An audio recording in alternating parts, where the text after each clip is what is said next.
Welcome back to the Long Distance Love Bombs podcast. I am your host, Dr. Jeremy Goldberg, and today's guest is Kymberlee Weil. Rhymes with smile. Rhymes with all kinds of things, actually. Anyway, Kymberlee is a storytelling strategist.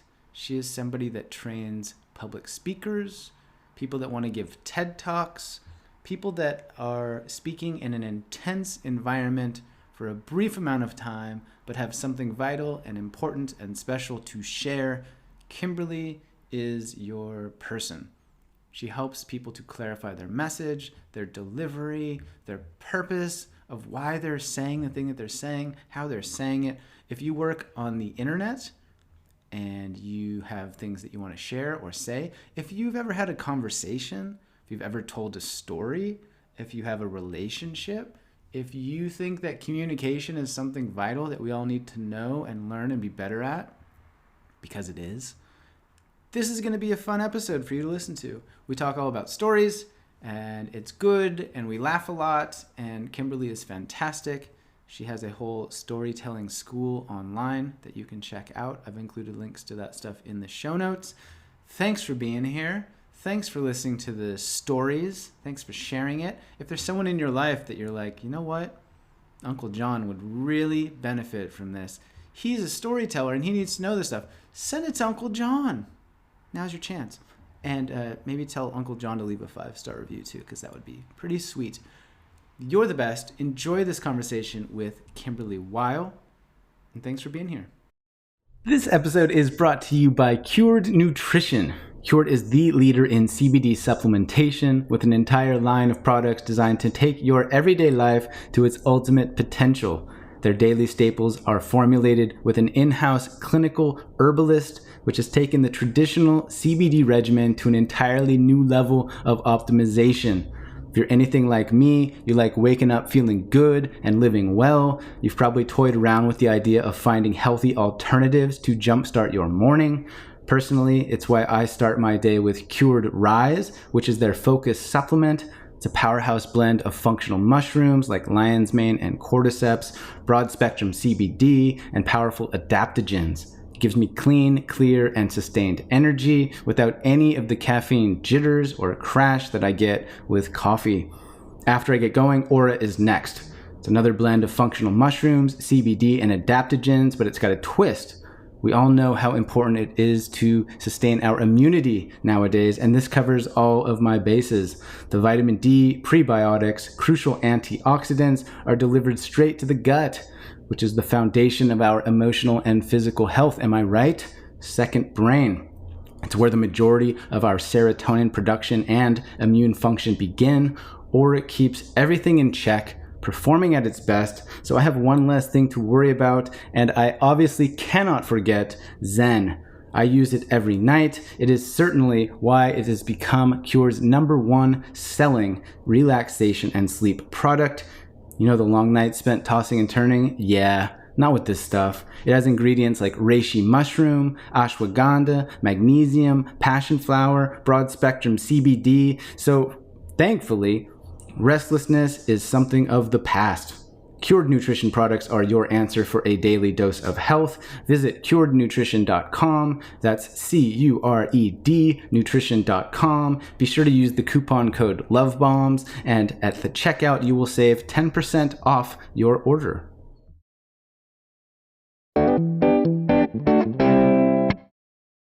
All right. Kymberlee Weil, rhymes with smile, as you've suggested. Welcome to the podcast. Thank you so much. It's great to be here. Yeah, I got introduced to you from our mutual friend Traver Bohm, who has said Indeed. nothing but sunshine and rainbows and glitter sparkles about you for years. And finally I cracked and was like, okay, I've got to talk to this woman. I have to meet her. But for those who don't know you and don't know kind of who you are and what you do in the world, how do you describe yourself? Well, in addition to the glitter sparkles, yes, I will say that I'm a speaking strategist. And I am a part of, I'm on a mission to change the world. And in my lens and my viewpoint, I'm building an army of master storytellers to affect change in our world. And we do that through strategic vision and short form communications. So that's what I'm all about, and that's what I'm here on the planet to do. Yeah. Okay, so let's dive in. This is fantastic. Like, selfishly, as a human that does storytelling for Right? kind of a living, I know. I'm like, oh, go on. So you said a master storyteller. What does that mean to you? So I'm also a martial artist. I've been a martial artist now for over 20 years. And as a master martial artist myself, I have been on that journey to mastery. And so there's been a lot of bumps and scrapes and bruises and injuries and blood and sweat and tears and laughter and on and on and on in order to reach kind of that level of mastery in my martial arts. Yet what's so fascinating is once you become a martial arts master, you begin again. And it's almost like you begin at the white belt level, because then the game changes and it's so much more mental than it is physical in many regards. And sure, we have weapons training, and I'm continuously, to this day, training in weapons constantly. There's this shift that happens in your thinking, this openness and this exploration and this curiosity that happens. At least that's how it's happened to me in my path to mastery. And so I thought, all right, let's see, since I've been through that once, how can we apply that to storytelling? You know, as humans, we are wired for story. Storytelling goes back over 100,000 years, and we are wired for telling stories and hearing stories. And so as a master storyteller, I feel like this is something that you can train in until you die. Much like martial arts, you can train in it until you die. As you get on in years, because the game becomes mental, you can be in a hospital bed, perhaps, still working on your mental agility with the martial arts. And it's the same with storytelling. There's always another level. There's always another layer. There's always another perspective and insight and approach to storytelling, which we as humans can acquire and adapt and make our own. And in the end, help change the world in the process. Yeah. I love that visual of an army of master storytellers. It's like, It's like your empire. Like, go get them, team. Exactly. I spend so much time behind the curtain, with my work in the TEDx world and my work in working as a speaking strategist in, high stakes speaking environments and working with speakers all over the world. Being behind the curtain and helping them get their voice out there so that they can affect change. I mean, I feel like I'm the luckiest person on the planet to have this role, to be able to help them up their game and help them bring their ideas forth and help them crystallize and craft and put their message out there in a way that people can listen, can hear that, can change, can experience value from. Yeah, so it sounds like if anybody's listening that has something to say, that has something that annoys them about the world that they want to change, then your work would be of assistance. Is that fair? Extra, yes. Yeah, and I believe this too. Every single one of us has an idea worth sharing. Every single one of us has an idea worth sharing. And, one story can change someone's life. Sometimes even save it. Yes. So let's talk about what makes a powerful story. So you a moment ago alluded to 2 points. I think it was vision and structure, or I can't recall specifically, but you mentioned there was 2 key parts. Maybe is that a fair jumping off point? And then we can dive into the rest of it, influence and persuasion, and how to amplify your message and all the goodies. For sure. I mean, there's so much there. And I feel like in storytelling, there's a tremendous amount of formats out there in the world that are very, very effective. And in my work, I've found formats to be effective in long form storytelling, which is like when you go to a movie. One of my favorites is Joseph Campbell's Hero's Journey. And you can Google that and you can find articles and books and all kinds of courses and things that you can take to learn how to apply the hero's journey format to your own storytelling. In my work, though, because I work with short form, high stakes talks, I needed to find a methodology that was only 3 minutes or 2 minutes or 1 minute, that you could tell a story to really affect change, to really land a point, or to really influence someone to act or to make a decision.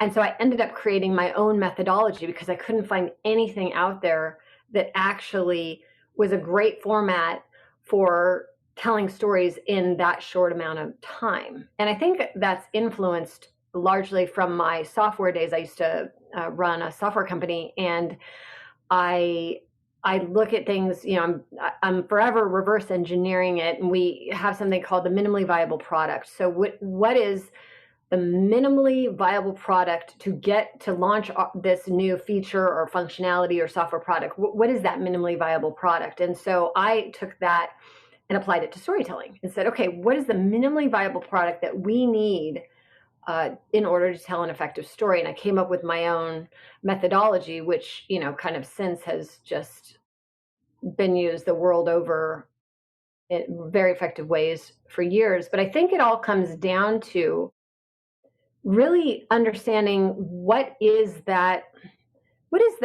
core idea that you have of the story that you want to tell. And what is that message that, are you telling a story for influence, for sales? Are you telling a story for humor? Are you telling a story for entertainment? Are you telling a story for causing someone to act or take action? And so based on that, you can reverse engineer which story you choose for the occasion. And when you said, oh gosh, my brain just went on a road trip for a second there. You just said something that I was like, I have to follow up with that. I've blanked. I rarely blank, Kymberlee. Uh-oh. Hooray, we did it. Yeah. Dang. Oh, okay. When you talk about high stake environments, like what's an example of that? Like, what do you mean by that?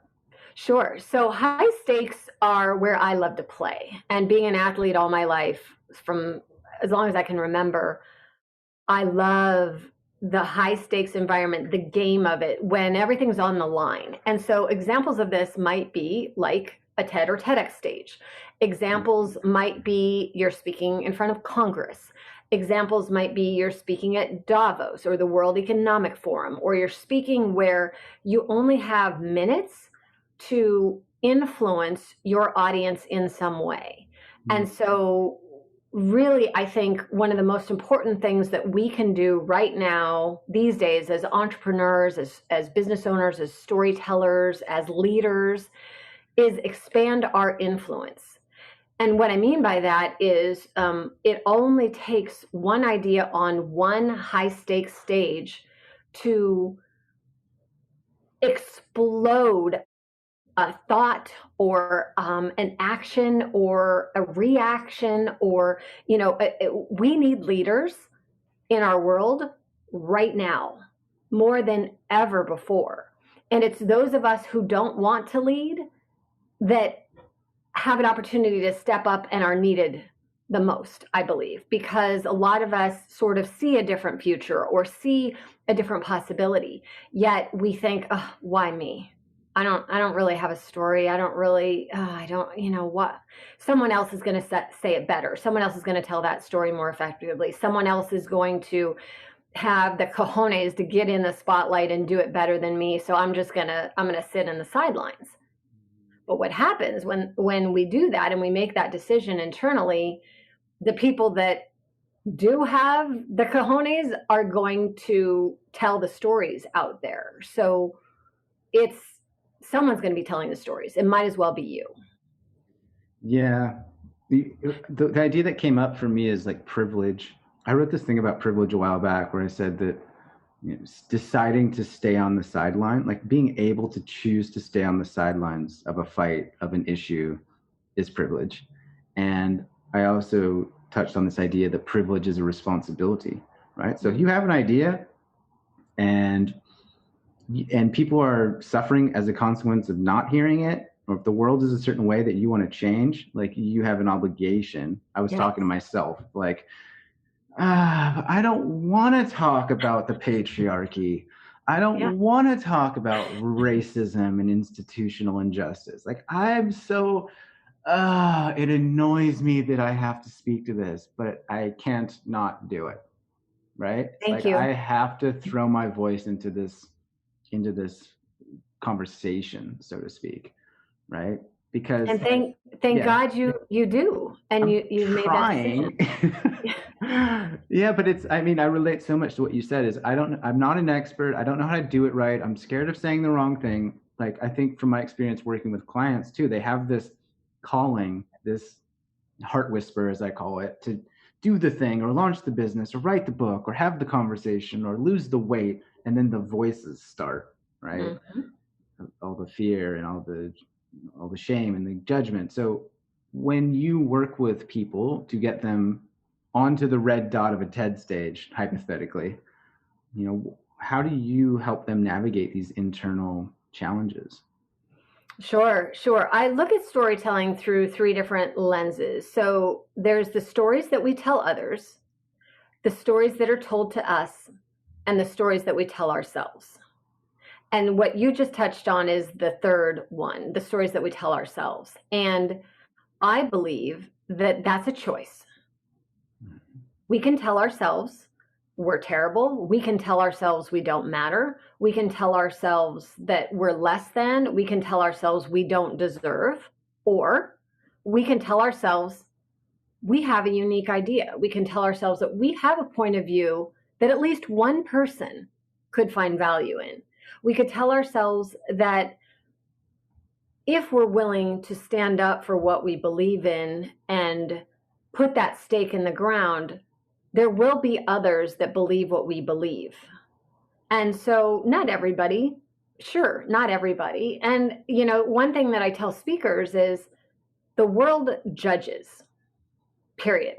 I wish it wasn't that way. I wish it wasn't that way, but it is. We judge. We're humans. We judge. We judge others. We judge ourselves, and we're pretty hard on ourselves. And so coming to that understanding and just kind of acceptance of, all right, we are going to get judged for what we do. It's just how the game goes, and we need to do it anyway. There's a great, my improv coach, I'm also an improver for many, many years, and my improv coach, John, was just working with us recently. I have a troupe, and he was coaching us, and he asked us to do something, and none of us did it. And imagine that, I'm usually the one getting in trouble a lot. Anyway, so none of us did what he was asking to do. And he said, all right, here's what we're going to do. We're going to adopt this new rule. And the rule is called, I don't want to, and I'm going to do it anyway. So each time in your mind, you think, I don't want to do that. Say, I know I don't want to, and I'm going to do it anyway. And so as soon as we sort of adopted that mindset, it was off the charts, hilarious and fun. And we were able to get through this sort of roadblock that we had. And so I feel like there are a lot of things, as it relates to putting ourselves out there in the spotlight as speakers, as storytellers. And you may not want to, but what if you change someone's life? What if you save someone's life? What if the words that you said was exactly what just one person needed to hear on that day? Don't you owe it to that person to do that? Yes. Yeah, I'm going with yes on that one. Good answer. Yeah. And the way that my friend Mike Campbell summarizes that, or in a related way, is to put service over nervous. Mm-hmm. So his way is when you focus on the impact, on the people that need your gifts, that need your message, rather than making it all about you and your nerves and your fears and your smallness, it can help to provide that little nudge forward. Yeah. To use your voice and share it. I love that though, about the essentially tell yourself better stories, right? Mm-hmm. Absolutely. Yeah. And it's a choice. It is a choice. When you wake up in the morning, you can press snooze on your alarm and kind of, have thoughts about your day that may not be of value, or you can get your ass out of bed, put your feet on the floor, and tackle the day, no matter what's going on in your life. And the more that you're willing to tell yourself the story, which is true, I believe, that you do matter, and your thoughts matter, and your opinions matter, and of course, your stories matter. And so we kind of skipped a bit about your life. How did you get into this? Like, how does one become a TEDx speaking coach or a strategic samurai speaking coach, or like, you know what I mean? Like, it's an unusual profession. Until Shaver talked about you, I was like, I didn't realize there was speaking coaches. I of course, I mean, I knew there were speaking coaches, but you, like, the specific niche that you occupy, I think is quite unusual or unique. So by accident, is the quick answer. By accident. I had no intention whatsoever of this career path. Wasn't in my vision. I was in technology. My background was in technology and software. I moved from Hawaii back to the mainland. I was in Hawaii for about almost 8 years. I received a full ride scholarship to play softball for the University of Hawaii and played out there, loved it, stayed after college because Hawaii, I mean, come on. And then I had a job offer and moved back to the mainland. And I got into computers during my MBA at Pepperdine. And I had this back of the napkin idea, and had met someone who sort of was in technology around the same kind of working on the same challenges that I was. And we just had a bunch of synergy. We had this back of the napkin idea. And right then we had a lunch together and sort of came up with this brilliant thing, except, back of the napkin idea. So how far can that go? And then a couple of days later, one of his dear friends called him and said, hey, guess what? We're sponsoring TED this year. And we get to do something cool as a sponsor of TED, but I'm not sure what we're going to do. And so he said, oh, I just met this girl and we have this idea. And he pitched him the idea and he loved it and shared it with Chris Anderson, who owns TED. And Chris loved it too. And all of a sudden we were building the software application for TED. And so I didn't even at that time really know what TED was. And so this was back in 2002. So this is going to date me for a while. I've been involved with kind of this community for a long, long time. So back in 2002, 2003, so we had 8 weeks to build this idea. And we did. I don't know how we did it, but we pulled it off and we built this and we launched it at TED. And this was, by the way, back in 2003, there was no TEDx events at all, didn't exist. There were no TED Talks online. TED was just a private event that happened once a year in Monterey, California. That's all it was. And so when we launched this as just a great fun thing to do at TED, all of a sudden companies wanted what we had built, like Sony and Polaroid back in the day and United Way. And they're like, we want one of these. And we're like, no. This was a fun thing to do at TED. We don't have a company. Like, we're just, kids. We don't even know. And they're like, no, we want one. Here's a check. And we're like, oh, well, okay, we have a company and you can make it out. So all of a sudden we formed a company around this software. And my addiction to TED started because my life was changed that year. And what I loved about TED was the cross-pollination of ideas.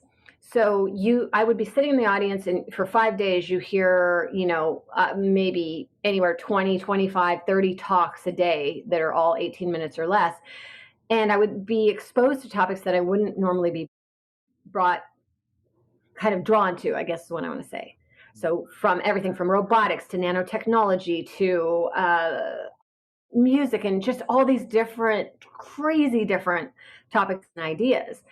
And this cross-pollination of ideas influenced kind of the way I thought from then on, because I just saw so many different parts coming into the whole. And that's also the first time that I heard about storytelling. There was a speaker that year named Wade Davis, and Wade was a National Geographic explorer, and he gave this incredible talk about indigenous cultures. And I remember like being in the audience, just, you know, in awe. His images are just like jaw dropping, gorgeous. And he was giving this talk, and towards the end of the talk, he said something like, just offhand, he was just like, and he said, storytelling can change the world. And then he went on and and I was like, oh my God, yes, I want to change the world too. But back then, I didn't know how to tell the stories. I was in the technology industry, right? So we were all about our ones and zeros, not plots and characters. I knew nothing about storytelling. But as the years went on, my addiction to both TED and storytelling exploded. And so I started just becoming like a secret detective of story. And I started studying story and noticing story and understanding why stories work or they don't work, or what is effective or not effective in storytelling. And then also getting involved with the TED world, we all of a sudden produced our own TEDx events, starting in 2010, 11 and 12. We did we produced TEDx events, and I was just fascinated by the style of the TED talk because I'd grown up with TED. It was just in my blood, like how I thought and what, you know, every single year we'd look forward to TED all year, go to TED, change our life, look forward to TED all year, change our life, look forward. I mean, that's sort of how it went. And that back of the napkin guy who was on the software project, we fell in love. And so we, you know, that he is now my husband. And so, you know, so TED is responsible for me, a husband, a software company, and now my empire of helping the world tell effective stories. Yeah, I love that. That was a good story. I mean, you are a master, right? So what makes an effective story? What makes a good story? Like you alluded to the Joseph Campbell hero's journey, but when you talk about a TED talk or a structure, like what do people need to know as kind of a basic framework when they, you know, whether it's a post on Instagram or a workshop that they're doing? Like, how can you help? Like what's the thing, Kymberlee, that like I wish the world would just frickin' know this thing. How do we help people? Sure. There's a lot of things. So Yeah. I'll pick out one or two or three to share with the audience. But I look at storytelling in kind of three different ways. So I think that we all need story strategy. And in that story strategy, there's different types of storytelling. So there's a signature story, which is a story that is representative of what makes you who you are today. Why do you think the way you do? Why do you believe what you believe? Why do you have certain things that matter to you the most? So a signature story really is kind of indicative of who you are and why. So that's one type of story from my lens. Another type of story is your business origin story. So your business origin story is, why does your business exist? Who cares, right? Why does your business matter? And why does it exist? And how did you come upon this idea for your business and what you do in the world? So that would be what I would call your business origin story. And then we have something I call spotlight stories. And spotlight stories are customer stories. So when you work with someone, probably they had a transformation. You know, if you're good, and hopefully you are, you know, they've had some kind of transformation, some success. There is a spotlight story opportunity there. So when we look at storytelling, you kind of want to ask yourself, why am I telling this story? What's the purpose of this story? Is it a customer example? Is it a spotlight story? Is it an origin story? So I'm talking about why my business exists. Is it a signature story that is an example of how I think in the world? And once you know that, then what you're looking for is what is often known in the storytelling world as the inciting incident. So the inciting incident is the time when everything changes. So your life's going along, one way, and then bam, everything changes. Now that can be something that physical happens, or it could, in my case, like when I was living in Hawaii, a full ride scholarship to be pitcher at UH, and I was on a moped and I got hit by a cement truck. Okay, so that's an inciting incident. So everything changed in my life in that moment. So that is the kind of the kernel of your storytelling. You want to look for that moment in time. Now, in your business origin story, that inciting incident might have been you're in a career, your life's going along, everything's great, and then you have an opportunity, you get a job offer, or you read something, or you see something, or you hear something, or a friend says something, and something shifts your perspective, your outlook, your view of what's possible. That inciting incident puts the story in motion. In improv, when we're on stage, we call that the first unusual thing. So in improv, a scene starts and there's two people and they're somewhere, right? We make all this stuff up, right? Improv is where you make it all up on the spot. And if it's good, it's going to be funny. But let's say, two people are in the kitchen. Okay. And then someone drops the coffee, or there's a knock at the door, or someone, throws something at someone. Something happens, on that improv stage that is the first unusual thing. The normal world is the kitchen and two people in the kitchen, but that first thing that happens is that inciting incident. So when you're a storyteller, that's what you want to key in on to set your story in motion. Is that helpful? Yeah. That's super helpful. And then once you've got the kernel, so to speak, you've got that, like, oh, I got hit by a cement truck. Then how do you go about sharing that story in an impactful way? Because I've personally heard some really terrible stories about some really incredible events, right? And I've, on the podcast, not to name names, but occasionally it's like, oh my God, like pulling teeth, so to speak, where it's like, that story is insane. Like, how do I get it out of you, right? Mm-hmm. Do you have any guidance around that? Sure. So are you asking, going from that inciting incident, how to come out of a bad story, or no, is that like for example, if you have that moment where you're like, you know what? Getting smashed by that concrete truck, that was a thing that changed everything for me, right? And it's like, okay, now what? So how do you begin to turn that into something that is a story with an arc or a punch or an impact, right? Like if that's the starting line, so to speak, yeah, how do you start to run that race? Yeah, well, you come to storytelling school and you take the course. But in addition to that, let me give you a couple of things, because there's so much. There's so many places you can go here. But really, the audience, your audience, wants to go on a journey. So your audience wants to be almost like an invisible character in your story. So here's a tip. If you tell your story in first person, that can draw your audience in. So rather than talking about something that happened in the past tense, you can talk about something that is happening right now. So instead of, I was in Hawaii and I did get hit by that cement truck. If I was actually creating a story out of this, I might bring you into that moment in time of, okay, my roommate and I are cramming for finals. And we're hungry and we decide, all right, let's go have a bite to eat. And we go to King's Bakery and we have this delicious late night snack, and we hop on our mopeds and we head back to the dorm. And that's the last thing I remember. And so that takes you into a moment in time you're with me in the story, as opposed to being sort of a third person outside observer.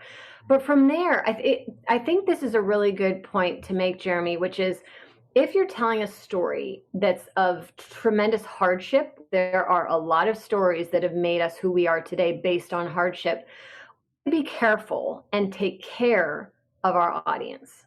And what I mean by that is we've got to bring them out of the story. So we can't leave them in, the horrific scene of the accident with the blood and, in the ambulance and all the stuff, right? I mean, which is all true. It all happened to me. But I can't leave you there as a listener. I have to bring you up and out of it, which means you want to know, again, this comes into reverse engineering. How do you want to leave your audience feeling when you're done with the story? Ask yourself that before you even start beginning your story. How do I want my audience to feel when I'm done telling this story? Do I want them to feel, riled up? Do I want them to feel hopeful? Do I want them to feel unstoppable, powerful? Do I want them to feel that they can do it too? Do I want them to feel a sense of curiosity? Do I want them to feel that they can take action? So how you want your audience to feel when you reverse engineer your story can help you take them along in this journey.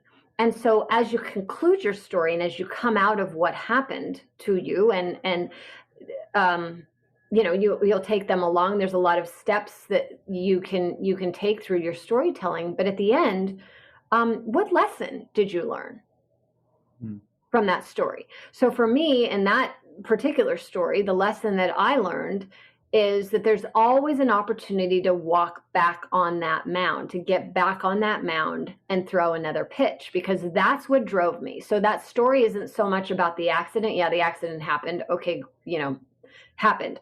But that's not what's important. What's important is how I got back on that mound, because that's what other people will identify with. They may or may not have gotten hit by a cement truck, hopefully not. But what the audience will identify is, what was the fight from the time, I woke up from being unconscious in the hospital 5 days later after the accident to getting back on the mound and throwing another softball pitch again. How did I do that? And what did I learn as a result? And that's what audiences care about, because then they can take that and make it their own. Yeah, and I think you've raised an important distinction by highlighting how do you want them to feel? Because like when I first started writing, I was focused on like, what do I want them to know? Right. And it's a subtle but very powerful distinction. And I see a lot of writing, particularly on social media, that's more focused on the getting the facts across of like, I went to the bakery, I got a croissant, I got on my moped, I got struck by a vehicle, I was in the hospital, right? So like this is perhaps a different topic in terms of like the writing and the delivery, but I think highlighting the feelings and the emotions that you want to convey is a crucial part of actually taking that person along with you for the journey, right? Yes, you nailed it. Yes, you nailed it. Okay. Yes, you nailed it. And that is also, on the path to becoming a master storyteller, that is so important. I mean, think about it.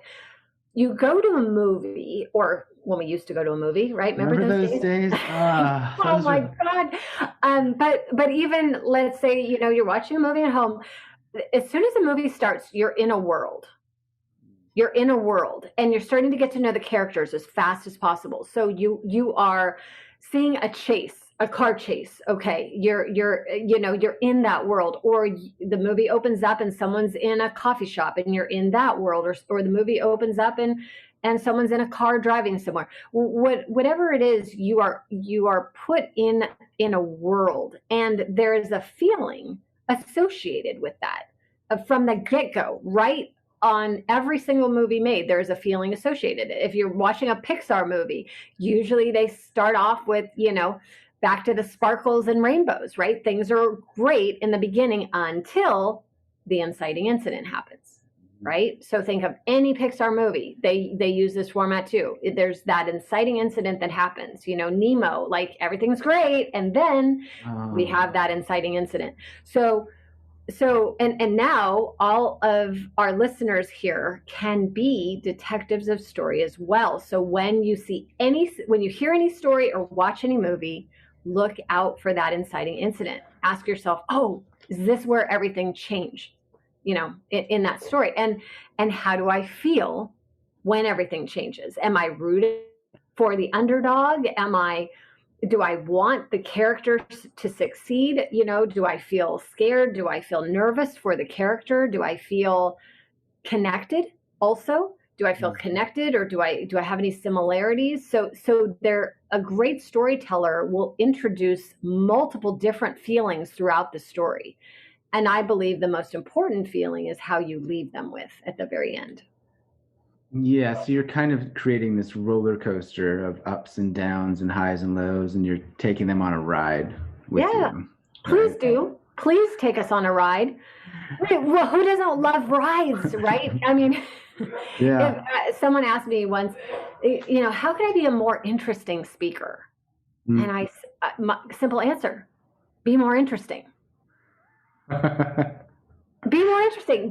Talk about interesting things. Be curious. Be interesting, because then the audience will be interested in you. The more interesting you are. Yeah, and you touched on an idea that I also do, and perhaps it's a background in science that we both share. But this idea of reverse engineering something as a way to gather data or information. So like I'll read things on the internet, or I'll see a billboard, or I'll see graffiti, and I'll think to myself, like, I love that. And then I'll be like, why? Like, why do I love this sentence? Why do I love this post? Like this movie, right? Like, this thing on Netflix that I'm watching. It's like this isn't rocket science. This isn't like a revolutionary kind of idea or tale. It's not going to win an Academy Award, but like, I love it. Why do I love this? Right. And so I think that for someone listening, or for clients that I work with, I often say, like, hey, choose 5 people who's living a life that you are, that's doing something that you do, that's speaking about something that you're familiar with, and like break it down. Right. And like gather that. I'm kind of rambling right now, so feel free to correct me on any of this. But I think it's an important way to get motivation, to get ideas, to kind of gather tools for your toolbox, so to speak. Yes, and yes. Be curious. Be curious. And I mean, there's so much to offer. So much to offer here. I think of just having that sense of wonder. Why is this way? And what do I love about it? What do I not like about it? When you hear the stories or you hear things, what draws you in? What about that got your attention? What about that kept your attention? Yeah. When you talk about being interesting, there's so many different ways to do that, right? And so comedians and painters and any, like the crazy Uncle John at the dinner table, is like, why is that guy so interesting? And it might be because of the way he shares humor, or vulnerability, or rawness, or humor. Like, yeah. So there's a lot of different ways to deal with it. When you talk about like the structure of a good presentation, is there a general format that you relate to, such as, like, I've heard it described as, tell them what you're going to tell them, and then tell them what you came to tell them, and then tell them what you told them, like as a simple, here's a framework for how to give a talk, right? Are there any other tricks or tips that you love that you use successfully and regularly? So I think, there's a lot, again, I have a whole a structure and format to follow, but I think that, again, it's important to set your intention of, why are you telling this story? What is your purpose? What is your outcome, right? What, not in addition to how you want to have the audience feel, what would you like them to do as a result of you telling this story? Are you looking for them to take action of some kind? Are you looking for them to change their beliefs, their perspective, shift their mind? What are you looking to do? And again, it's back to the reverse engineering of, okay, if this is what I want, this is the outcome that I'm looking to have, how can I tell this story in a way that will take them there. Mm. And so you alluded to the storytelling school that you run. Do you want to describe that briefly? Like, what is it? Who's it for? Right. Well, so it's the first of its kind. So what Storytelling School is it's a place to learn high stakes storytelling. And this is kind of everything that we've gone over so far in our conversation. And it's for entrepreneurs and thought leaders and people who are ready to get into the spotlight and share their beliefs and share their perspectives and share their insight and knowledge with the world. And so it's for high stakes storytelling. So this isn't for writing children's books. Well, I have nothing against children's books. I love children's books. This is not that. This is Storytelling School is for executives who want to expand their influence. Or want to give a TED Talk or something of this nature.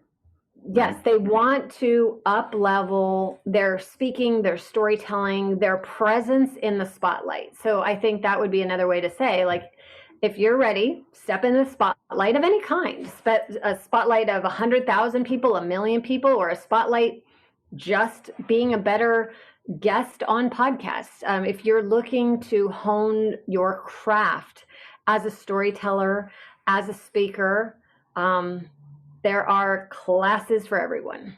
Yeah. Are there specific, is there a curriculum where it's yes. like, okay, I mean, there must be, obviously, that's a silly question, but like what are examples of some of the things that you teach regularly in that school? So everything from, there's kind of different layers and levels. So 101, 201, 301, 401, but then there's also mini courses too for people who just want to learn very specific things. And so I feel like storytelling, again, you can hit the path to mastery and learn and build, or you can dive in on one particular area. And why I say it's the first of its kind is because I train on what I call strategy, structure, and staging. So it's the strategy of storytelling, like we talked about that earlier. What is your story strategy? Do you have one for your organization? Have you ever thought about that before? So do you have a strategy? Or let's have a strategy for a big stakes upcoming talk that you have to give. What's the strategy of it? What are you looking to do? What's your outcome? We reverse engineer there and we train on that. Or let's say we're just diving into structure. So you want to learn short form storytelling methodology. Great, we can train on that. Or the staging of it. So I believe that there's the written part of it, of storytelling. Yes, you can be a master writer of stories, but can you also be a master deliverer of stories? So like when you're performing stories, when you are in a conversation, random conversation or a for purpose conversation, how's your delivery? And a lot of people, unfortunately, they may be great speaking and very comfortable in the spotlight and comfortable on stage, but when it comes to storytelling, it doesn't, especially CEOs. I see this a lot with CEOs.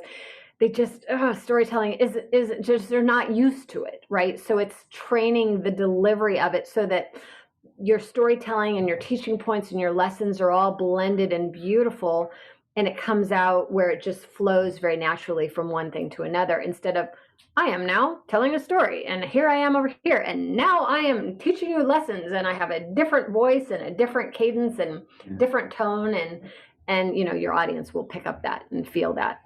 Yeah. And then there's all the other things like body language and hand movements and where to stand. And I remember when I gave my TED Talk, they had a speaking coach come in, and at some point I had my hand in my pocket, and they were like, take your hand out of your pocket. And I'm like, why? And then they're like, because right now I'm not listening to you. I'm thinking about what's in your pocket. And I was like, oh shit, I don't know anything about speaking. Right? And so all those little subtleties, I imagine you touch on as well. Very much so, very much so. And there's a lot of what I call nonverbal cues. So we as humans do things with our body that we have no idea that we're doing. Right. Mm-hmm. And so, especially when we're nervous, we do things to calm ourselves down. So, some speakers, even on Zoom, so many speakers now are speaking on Zoom and giving keynotes on Zoom. And so, it's a different medium. And we have, training on this too, media training on this too. But sometimes we'll rock back and forth, which is often a calming mechanism for us. So, we feel calm. But when eyes are on you, especially on Zoom and especially on video presentations, it heightens every movement. And so that rocking to you, while subtle and you may not be aware of it, your audience is almost playing a drinking game on when you're going to stop rocking back and forth, right? So we have to really be aware of these sort of subtle things. Another thing is for the females too, I see this more men too, but I see this a lot in females, touching their hair, and so that's also can be very distracting. So when hair's coming down in your face, like for women, brushing hair out of your face a lot of times, and that has a lot of subliminal clues and cues, I should say, about being not trustworthy. And you don't mean to be not trustworthy, but it signals a lot of things. There's whole classes on this too, but there's things to be aware of so that we can be at our best and most confident self when we are in front of the camera. Yeah, I love that. I'm conscious of your time in Genius. Where can people find you on the internet? What's the best approach? Yes, storytellingschool.com. So that's easy. That's fair. And yeah, it's easy. And I even have a gift for everybody listening. If you go to storytellingschool.com, I've got a great technique, one of my favorite techniques for being unforgettable on stage, telling stories.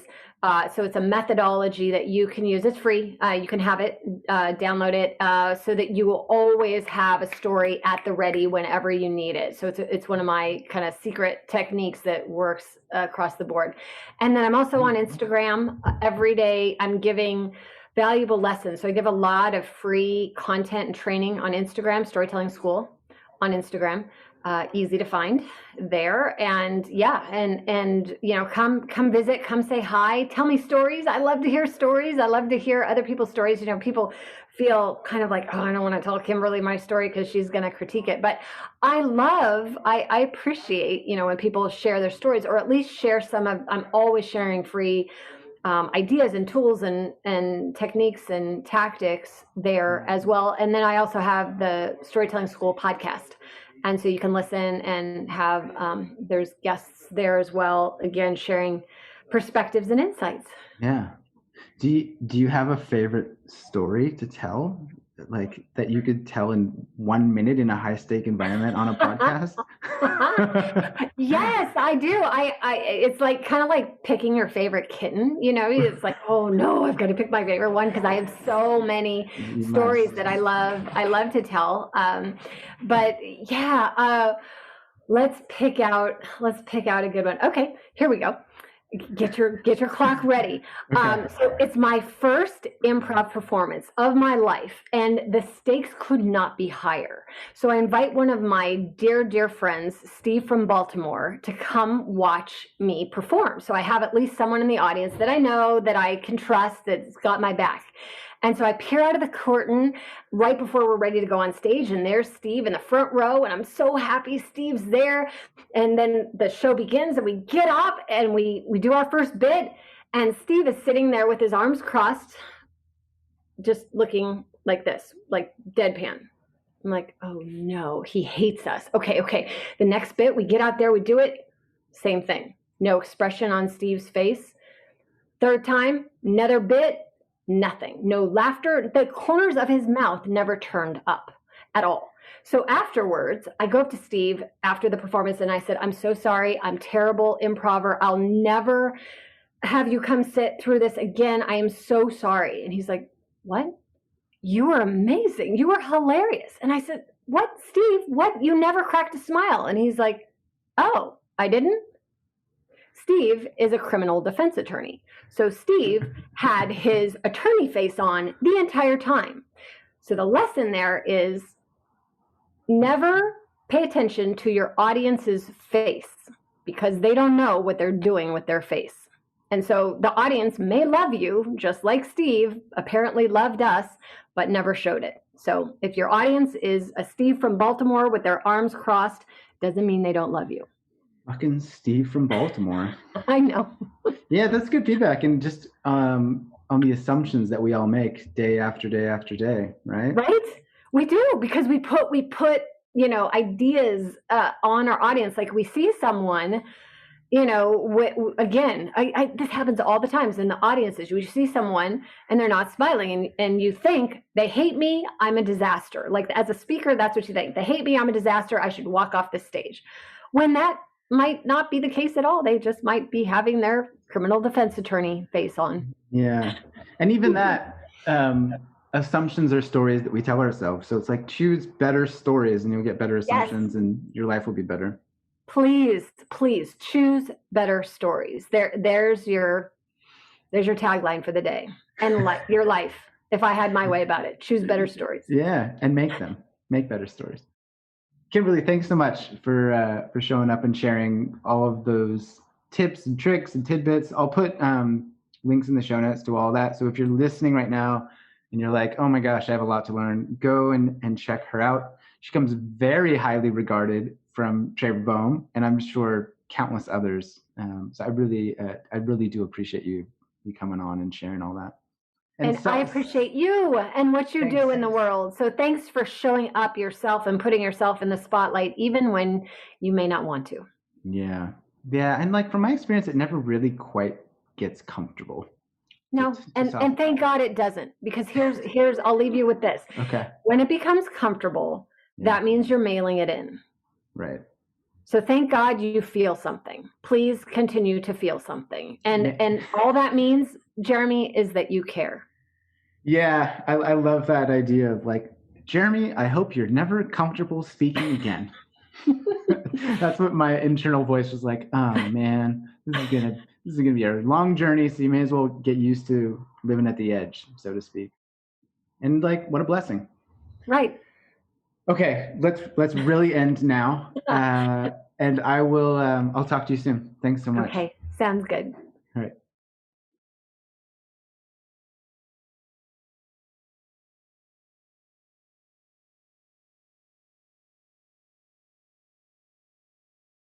And that was a little storytelling masterclass from Kymberlee Weil. As mentioned, I've included links to her stuff in the show notes. You can check it out. You can get that free gift.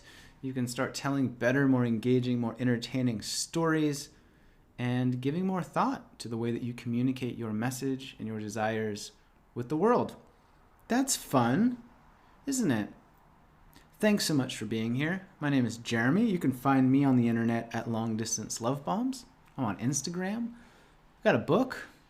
And if you're new here, check out the old episodes. There's a lot from a lot of really cool, powerful geniuses. Have a look below. There's more than 100 episodes now. And subscribe, leave a review, follow along. And I think that's it. I appreciate you. I adore you. I look forward to you joining Kymberlee's army of badass storytellers who are profoundly shifting the world. That's what we need.